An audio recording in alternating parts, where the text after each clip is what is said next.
Washing machine ಕಂಡು ಹಿಡಿದವರು ನಿಜವಾಗ್ಲೂ ಒಬ್ಬ ಜೀನಿಯಸ್. ನೋಡೋಕೆ ಇದು ತುಂಬಾ ಸಿಂಪಲ್ ಅನ್ಸಿದ್ರು ಇದರೊಳಗೆ ತುಂಬಾ ಸ್ಮಾರ್ಟ್ ಇಂಜಿನಿಯರಿಂಗ್ ಇದೆ.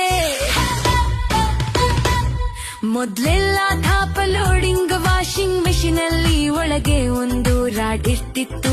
ಅದು ನೀರು ಮತ್ತೆ ಬಟ್ಟೆನ ಜೋರಾಗಿ ತಿರುಗಿಸಿ ಕ್ಲೀನ್ ಮಾಡ್ತಿತ್ತು. ಆದ್ರೆ ಇದರಿಂದ ಬಟ್ಟೆಗಳೆಲ್ಲ ಒಂದಕ್ಕೊಂದು ಸಿಕ್ಕಾಕೊಂಡು ಹಾಳಾಗ್ತಿತ್ತು. ಮತ್ತೆ ನೀರು ಕೂಡ ತುಂಬಾ ವೇಸ್ಟ್ ಆಗ್ತಿತ್ತು. ಅದಕ್ಕೆ ಆಮೇಲೆ ಫ್ರಂಟಲ್ ಲೋಡಿಂಗ್ ವಾಷಿಂಗ್ ಮೆಷಿನ್ ಬಂದ್ಮೇಲೆ ಎಲ್ಲಾಳು ಚೇಂಜ್ ಆಯ್ತು. ಫ್ರಂಟ್ ಲೋಡ್ ಮೆಷಿನ್ ಅಲ್ಲಿ ಡ್ರಮ್ ಹಿಂಗೆ ಅಡ್ಡ ಇರುತ್ತೆ.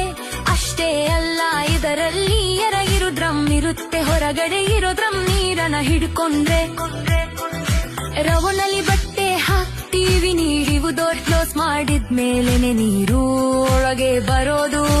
ಅದಕ್ಕೆ ಎಷ್ಟು ನೀರು ಬೇಕು ಅಂತ ಅಳತೆ ಮಾಡೋಕೆ ಒಂದು ಏರ್ ಪ್ರೆಷರ್ ಸೆನ್ಸರ್ ಇರುತ್ತೆ. ಆಮೇಲೆ ನೀರನ್ನ ಬಿಸಿ ಮಾಡೋಕೆ ಒಂದು ಹೀಟಿಂಗ್ ರಾಡ್ ಇರುತ್ತೆ. ಯಾಕಂದ್ರೆ ಡಿಟರ್ಜೆಂಟ್ ಬಿಸಿ ನೀರಲ್ಲಿ ಚೆನ್ನಾಗಿ ಕೆಲಸ ಮಾಡುತ್ತೆ. ಇವಾಗ ಸಲಿ ಕೆಲಸ ಶುರು ಆಗೋದು. ಡ್ರಮ್ ತಿರುಗಿದಾಗ ಅದು ಬಟ್ಟೆಗಳನ್ನ ಮೇಲೆ ಎತ್ತಿ ಮತ್ತೆ ಕೆಳಗೆ ಬೀಳಿಸುತ್ತೆ. ಈ ತರ ಮೇಲೆ ಕೆಳಗೆ ಬಿದ್ದು ಬಿದ್ದು ಬಟ್ಟೆ ಕೆಲಿನಾಗುತ್ತೆ. ಇದಕ್ಕೆ ನೀರು ಕಮ್ಮಿ ಸಾಕು, ಮತ್ತೆ ಬಟ್ಟೆಗೂಳೆದು ಒಳ್ಳೇದು, ಹಾಳಾಗಲ್ಲ. ಆಮೇಲೆ ಬಟ್ಟೆ ಒಣಗಿಸೋಕೆ ಡ್ರಮ್ ಒಂದು ನಿಮಿಷಕ್ಕೆ ಸುಮಾರು 1200 ಸತಿ ತಿರುಗುತ್ತೆ. ಇಷ್ಟು ಹೈ ಸ್ಪೀಡ್ ನಲ್ಲಿ ತಿರುಗಿದಾಗ ಸೆಂಟ್ರಿಫ್ಯೂಗಲ್ ಫೋರ್ಸ್ನಿಂದ ಬಟ್ಟೆಲಿರೋ ನೀರೆಲ್ಲ ಆ ಹೋಲ್ಸ್ ಮೂಲಕ ಹೊರಗೆ ಹೋಗುತ್ತೆ. ಅದಕ್ಕೆ ನಿಮ್ ಬಟ್ಟೆ ಆಲ್ಮೋಸ್ಟ್ ಡ್ರೈ ಆಗಿ ಹೊರಗೆ ಬರುತ್ತೆ.